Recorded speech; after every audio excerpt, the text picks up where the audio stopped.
کہ ربیع الاول کا مہینہ اس لحاظ سے بڑا مبارک مہینہ ہے کہ اللہ تعالیٰ نے اس کو سرکار دو عالم صلی اللہ علیہ وسلم کے دنیا میں بھیجنے کے لیے انتخاب فرمایا. اور جب ربیع الاول کا مہینہ آتا ہے تو ہمارے ملک میں خاص طور پر جگہ جگہ گلی گلی محلے محلے محفلیں منعقد ہوتی ہیں. سرکار دو عالم صلی اللہ علیہ وسلم کی سیرت طیب کا بیان بھی ہوتا ہے, جلسے بھی ہوتے ہیں, چراغاں بھی کرتے ہیں لوگ, اور نہ جانے کیا کچھ عید میلاد النبی کے نام پر کیا جاتا ہے. لیکن ہم سب کے سوچنے کی بات یہ ہے کہ یہ ہم کب سے یہ کام کرتے چلے آ رہے ہیں. سوچنے کی بات یہ ہے کہ آیا ان رسمی کارروائیوں کے بعد کیا ہماری زندگی میں کوئی تبدیلی آتی ہے؟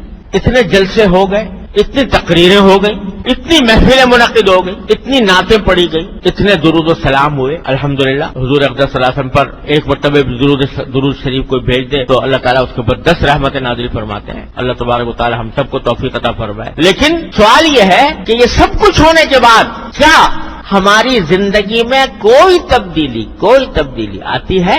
کیا ایسا ہوتا ہے کہ ان کارروائیوں سے پہلے ہم کسی سنت سے محروم تھے اور اب ان کارروائیوں کے بعد کسی سنت پر عمل کرنے کی توفیق ہو گئی؟ اگر اس سوال کا جواب ہم اپنے گریبانوں میں منہ ڈال کر دیکھیں تو بظاہر اکثر و بیشتر اس کا جواب نفی ہی میں ملے گا. جس دھب پر زندگی پہلے چل رہی تھی اب بھی چلتی ہے. پہیا جس طرح گھوم رہا تھا اب بھی گھوم رہا ہے. پہلے اگر سرکار دو عالم صلی اللہ علیہ وسلم کی سنتوں کی اتباع کی فکر نہیں تھی اب بھی نہیں.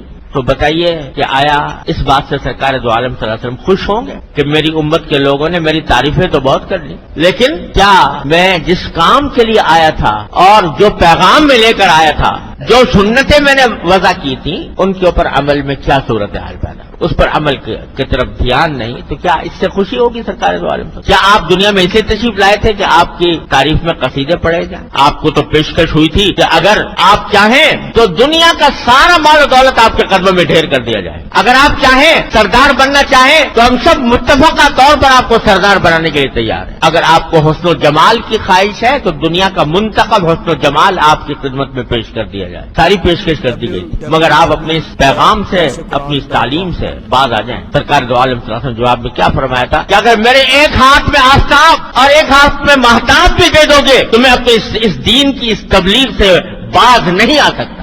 سرکار دو عالم صلی اللہ علیہ وسلم اگر محض تعریف ہی کرانی ہوتی تو وہ اس وقت پیغام قبول کر لیتے. تو ہم سب کے سوچنے کی بات یہ ہے کہ آیا ان ربیع الاول کے مہینے کے آنے کے بعد ہم سرکار دو عالم صلی اللہ علیہ وسلم کی تعلیمات پر عمل میں کوئی ہمارے ترقی ہوتی ہے؟ بلکہ افسوسناک بات یہ ہے کہ حضور اقدس صلی اللہ علیہ وسلم کی سیرت طیبہ کے نام پر ہم وہ کام کرتے ہیں جو سرکار دو عالم صلی اللہ علیہ وسلم نے جن کی ممانعت فرمائی, جو ناجائز قرار دیے, جو شریعت میں ناجائز. سیرت النبی کا جلسہ ہو رہا ہے اور اس کے اندر نمازیں فوت ہو رہی, اس کے انتظام میں, جلسے کے انتظام میں, جلوس کے انتظام میں نمازیں جا رہی ہیں. وہ نماز جو بستر مرگ پر بھی معاف نہیں ہے, وہ نماز چھوٹ رہی ہے, جماعت چھوٹ رہی ہے. اور آج اب تو یہ ہونے لگا ہے کہ مخلوط مرد و عورت کی ملی جلی نشستیں سیرت النبی کے نام پر, مرد بھی ہیں اور عورتیں بھی بے پردہ بناؤ سنگار کر کے اس محفل میں موجود ہیں, جس کو مٹانے کے لیے سرکار دو عالم صلی اللہ علیہ وسلم تشریف لائے تھے. وہ حضور کے نام پر ہو رہا ہے.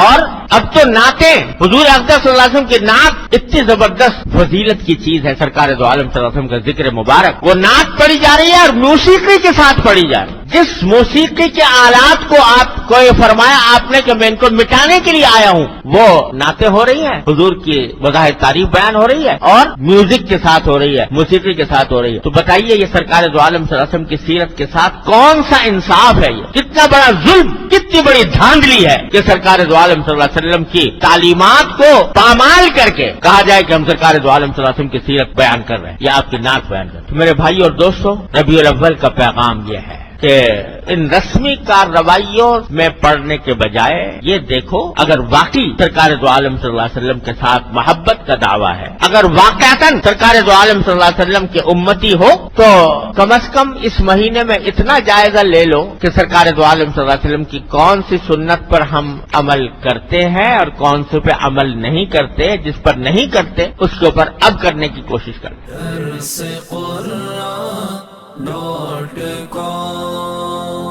www.darsequran.com